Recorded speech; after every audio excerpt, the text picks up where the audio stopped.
নামাজ 10 রাকাত, 4 রাকাত সুন্নত, 4 রাকাত ফরজ, 2 রাকাত সুন্নত।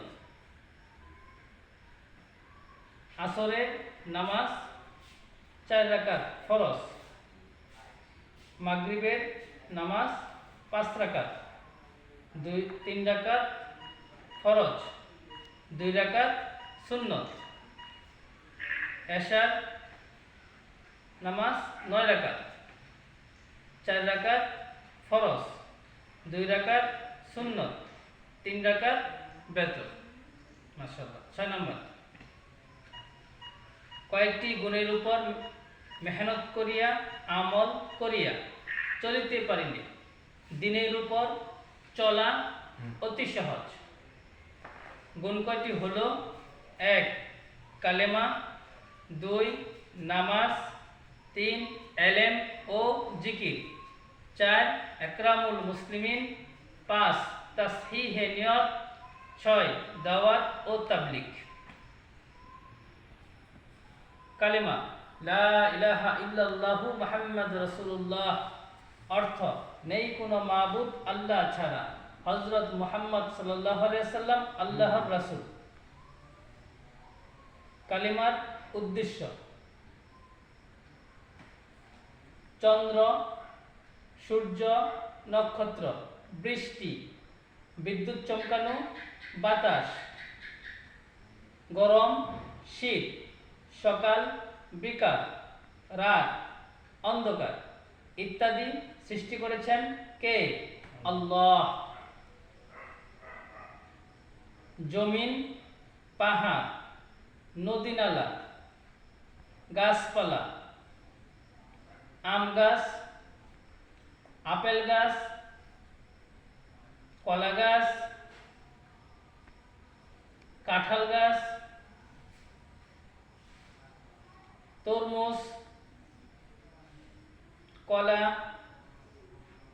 লেবু গাছ ইত্যাদি সৃষ্টি করেছেন কে? আল্লাহ।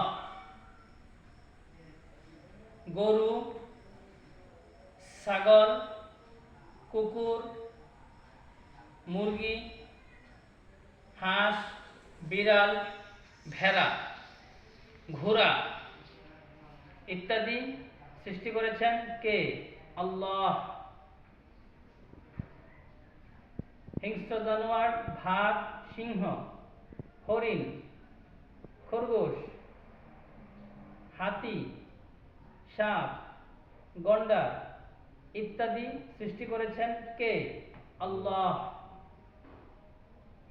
পানির নিচের প্রাণী, ছোট ছোট মাছ, বড় মাছ, শিং মাছ, চিংড়ি মাছ, ইলিশ মাছ, ডলফিন, কচ্ছপ, কুমির ইত্যাদি সৃষ্টি করেছেন কে?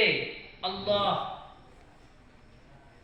কালিমার লাভ: একটি হাদিসে মাহফুম বলছি, হযরত আব্দুল্লাহ ইবনে আব্বাস রাদিয়াল্লাহু আনহু হতে বর্ণিত, ওই পাক জাতের কসম যাহার হাতে আমার জান, যদি সমগ্র আসমান জমিন উহার মাঝে যত মানুষ আছে, উহার মাঝে যত জিনিস আছে, উহার নিচে যত জিনিস আছে, সমস্তই এক পাল্লায় রাখা হয় আর অপর পাল্লায় লা ইলাহা ইল্লাল্লাহ সাক্ষ্য রাখা হয়, তবুও উহাই ওজনে ভারী হইবে। কালিমার হাসিল করার তরিকা: এই কালিমার লাভ আমি নিজে জানব এবং সবাইকে দাওয়াত দিব, আল্লাহর কাছে দোয়া করব।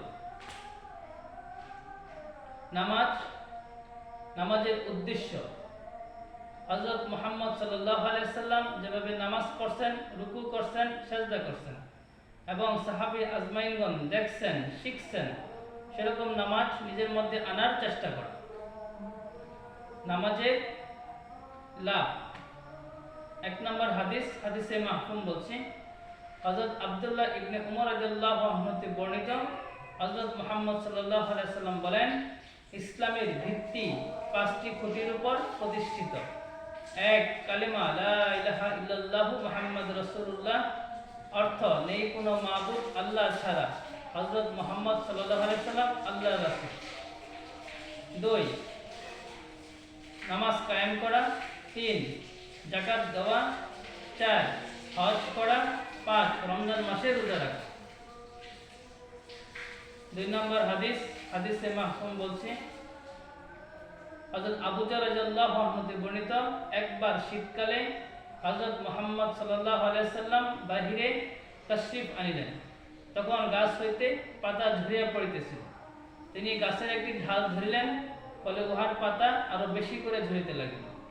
হযরত মুহাম্মদ সাল্লাল্লাহু আলাইহি সাল্লাম বলেন, হে আবু যর, মুসলমান বান্দা যখন ইখলাসের সাথে আল্লাহর জন্য নামাজ পড়ে তখন তার গুনাহসমূহ এভাবে ঝরে যায় যেভাবে গাছের পাতাগুলো ঝরিয়ে পড়িতেছে।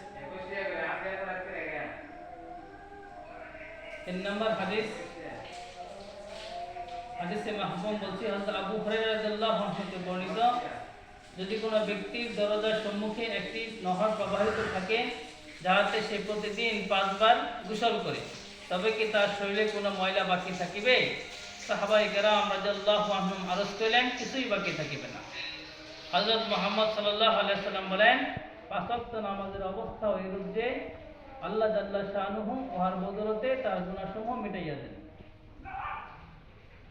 ঠিক আছে।